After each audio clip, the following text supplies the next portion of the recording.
Episode 18. The minute moves. The minute did not disappear anymore. It wandered. Ethan realized this standing in the kitchen, watching the microwave clock argue with the one on his phone. The microwave blinked 7:14. The phone insisted it was 7:12. His watch read 7:13 and vibrated faintly, as if uncertain of its own authority. None of them were wrong. None of them were right. The minute had slipped its anchor. Outside, the city behaved like a place trying to remember how it used to function. Traffic flowed, but unevenly. A green light lasted too long at one intersection and too briefly at the next. Pedestrians hesitated, then crossed anyway, trusting habit over signal. Conversations stuttered when people lost track of what they were saying, then resumed with a different tone.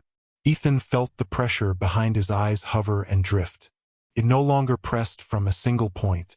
Past. Claire noticed it first in people. "They're pausing mid-thought," she said quietly as they walked toward school.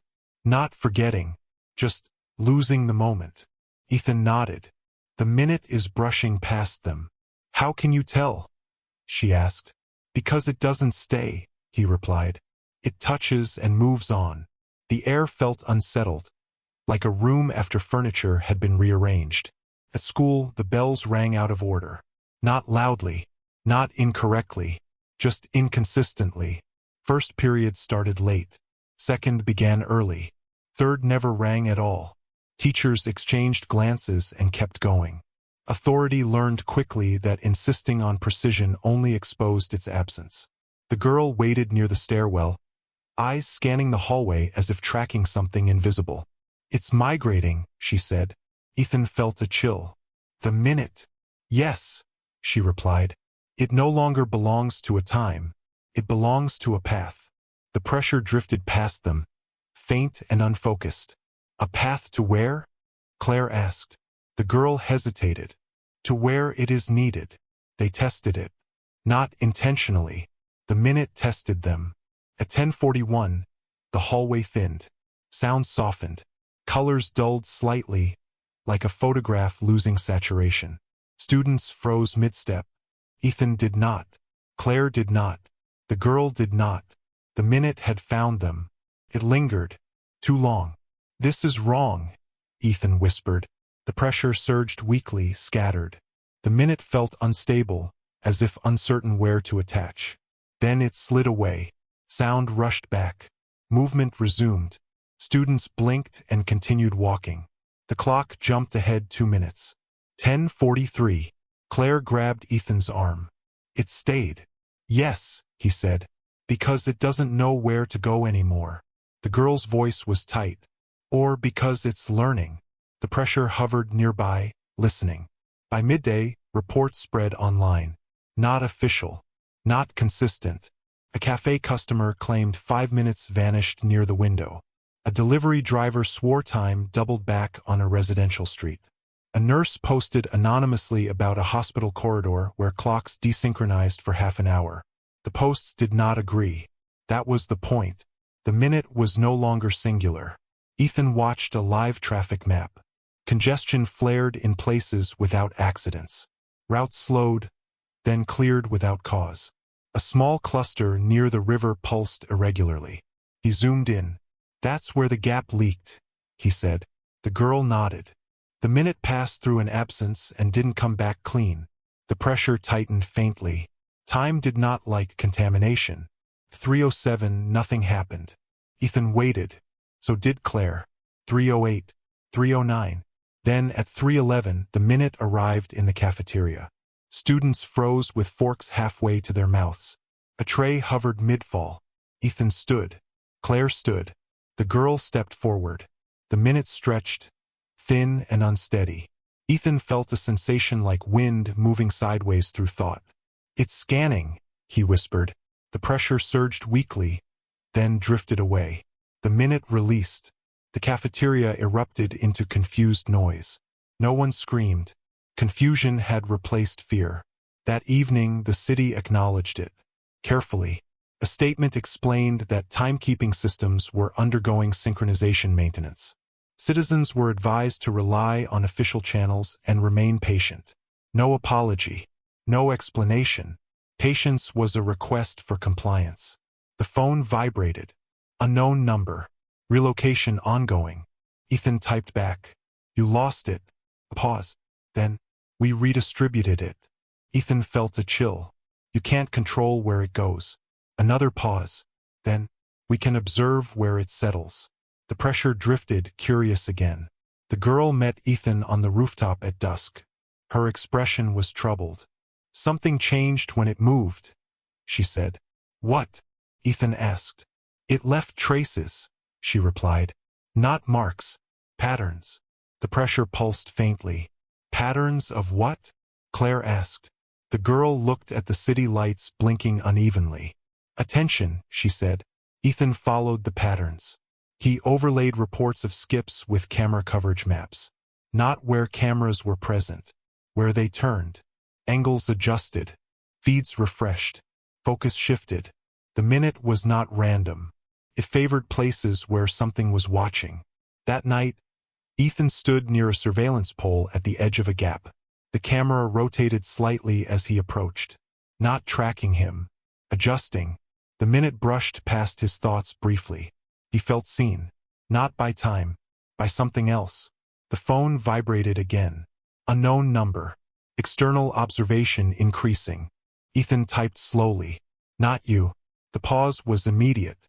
Then, correct. Ethan's breath caught. Who? The reply took longer than usual. Then, a system that records without correcting. Ethan closed his eyes. Cameras did not intervene. They watched. Claire whispered, Do you feel that? Yes, Ethan replied. The minute is being followed. The pressure thinned. Uneasy. Time was no longer alone with its anomaly. The 3:07, the minute arrived twice. Once near the river. Once near the school. Two separate pockets of thinning sound and slowed movement. People froze in different places at the same time. The city fractured into unsynchronized islands. Ethan felt a cold certainty settle in his chest. This is bad, he said.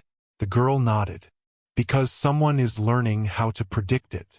The pressure recoiled slightly. By dawn, a new kind of report appeared. Security footage showing nothing wrong. Except timestamps. They did not agree with each other. A single hallway recorded 2 different times for the same moment. Screenshots spread. The city noticed. The phone vibrated one last time before sunrise. Unknown number. Observation no longer exclusive. Ethan typed back with steady hands.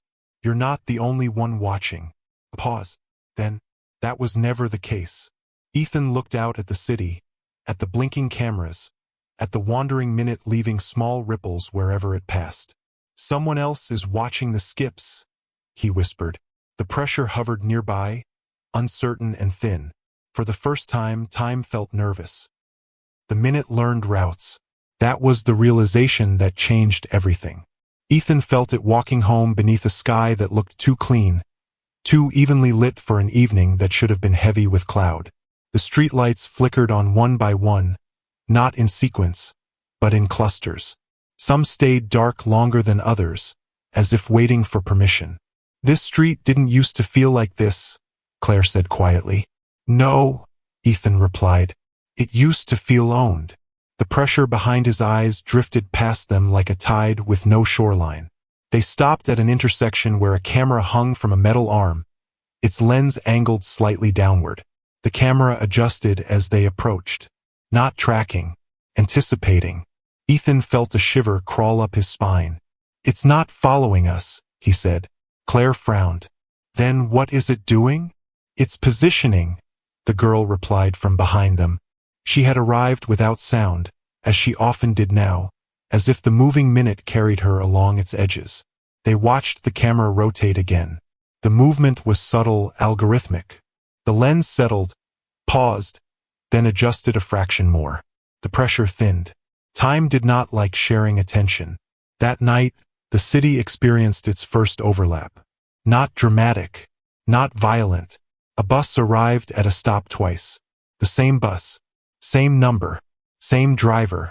One arrived at 9:18, the other at 9:19. Passengers boarded both without noticing the impossibility. The drivers did not acknowledge each other.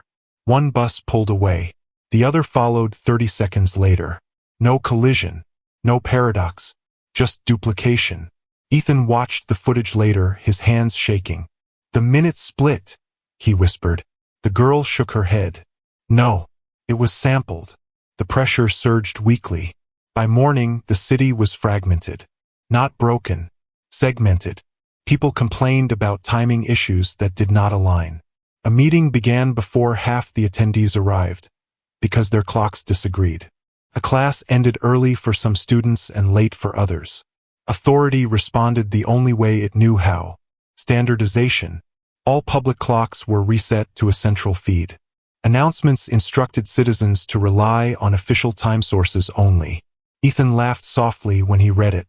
"They're trying to pin it down." "Yes," the girl replied. "And someone else is pinning it first." The pressure hovered, restless. Ethan followed the data again. Not time reports this time. Camera behavior. He charted adjustments, focus shifts, angle changes, refresh cycles. Pattern emerged. Cameras were repositioning minutes before the minute arrived. Not reacting, predicting. "That's impossible," Claire said. Ethan shook his head. "Only if you think time is the only variable." The pressure tightened slightly.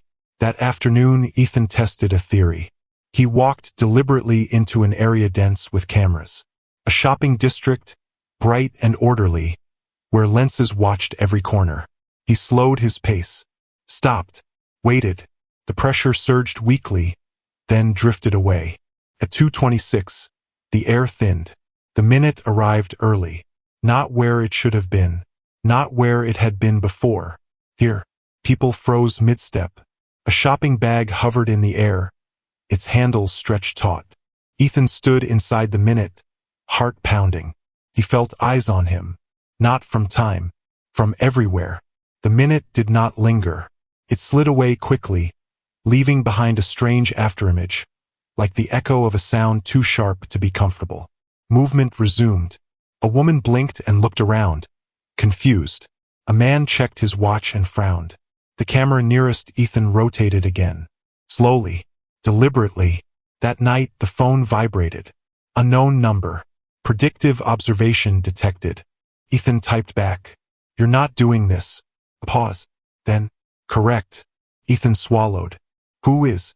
The reply took longer than usual. Then, "A system trained on absence." The pressure recoiled faintly. The girl met Ethan beneath the bridge again. Her face was pale, eyes sharp.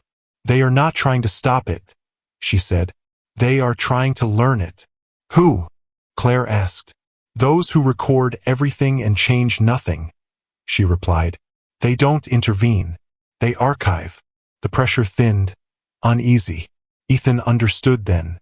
This was not enforcement. This was research. The minute was no longer just a problem. It was a signal. By the next day, new equipment appeared. Small boxes mounted near traffic lights. New cameras with unfamiliar housings. Temporary installations framed as upgrades. They were not controlled by the city. They were leased, outsourced. Ethan watched technicians work efficiently, quietly, refusing questions with polite smiles. "They don't need permission," he said. "No," the girl replied. "They need data." At 3:07, the minute arrived in 3 places at once. A hospital corridor, a school gym, a subway platform. Different durations, different intensities. People froze and resumed without understanding why. But the cameras saw everything. Ethan felt a sick certainty settle in his chest. "They're mapping it." "Yes," the girl said. "And once something is mapped, it can be anticipated." The pressure surged weakly. Time was no longer the only system reacting. That night, Ethan dreamed of grids. Not streets, not maps. Grids of observation. Points of focus connected by lines of probability. The minute moved along those lines, predictable, harvestable. When he woke, his phone buzzed. Unknown number. External model nearing convergence. Ethan typed back immediately. "You're losing control." A pause. Then, Control was never exclusive. Ethan sat up slowly. They will weaponize it. The reply took longer than ever before. Then, they will try. The pressure wavered. Time was afraid. The girl arrived before dawn, urgency in her voice. They are not watching randomly anymore, she said. They are setting traps. Ethan felt cold spread through his chest. For who? For the minute, she replied. And for anyone who can survive inside it. The pressure surged, thin and strained. Ethan returned to his maps and overlaid a new layer. Camera density, private systems, corporate ownership. The overlaps were unmistakable. This isn't the city, he said. This is someone else. The girl nodded. Someone who never believed time was sacred. At sunrise, a video leaked. Security footage from a private facility. The timestamp glitched wildly. In the center of the frame, the minute passed. And instead of freezing everything, it slowed. A technician moved. Slowly, consciously, he turned his head and looked directly at the camera, at the minute, as if he knew it was there. Ethan's blood ran cold. The phone vibrated one last time before the video vanished. Unknown number. They see it. Ethan typed back with steady hands. Then they will come. A pause. Then, they already have. Ethan stared at the dark screen. Outside, cameras adjusted across the city in near unison. The minute moved again, and this time it was being followed.